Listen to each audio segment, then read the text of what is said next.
passenger in her car was killed and 2 others severely injured in a high-speed car accident. This police dash cam video shows the car driven by Carvajal traveling at 111 miles per hour on a Florida highway.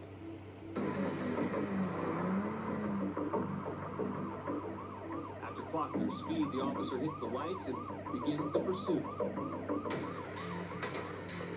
Down the freeway, he catches up, but as he closes in to pull Carvajal over, she whips the car onto the shoulder and then skids out of control.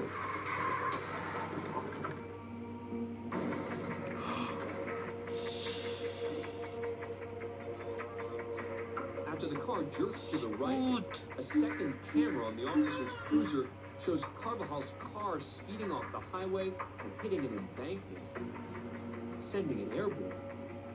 After flying over a fence, the car crash lands into a car dealership lot, hitting a parked truck and then a light pole.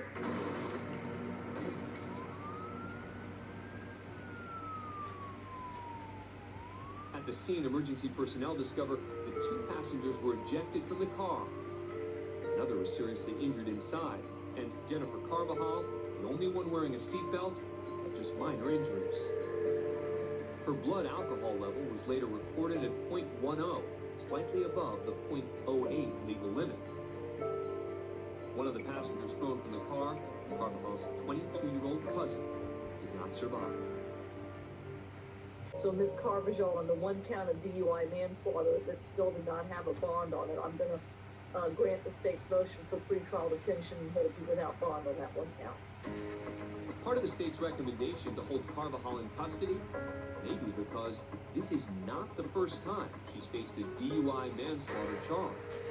The entire situation's a horrific flashback to 7 years earlier when, at 16, Carvajal pleaded no contest to a charge of DUI manslaughter in an adult court and faced sentencing 2 years later after she turned 18 years old. Carvajal was sentenced to 5 years in prison with an additional 5 years of probation that was still in effect when the second incident occurred. In addition to having Carvajal held without bond, the state then makes another request.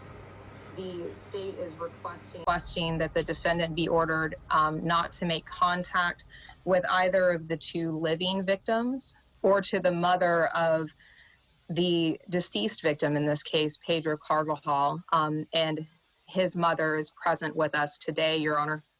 Both Carvajal and the victim's mother can be seen wiping away tears as the family tragedy and no contact order is discussed. Because it's family, obviously some people without any control of their own with good intentions just trying to check on people may very well run afoul of unintentionally violating a court order, but it's not because of my clients directing anyone. It is going to be part of the order from today. So Ms. Pizarro, if you'll just add it to the written order so there's no confusion. Judge Catlin would approve the no contact order. Jennifer Carvajal was held without bond and her trial is currently pending.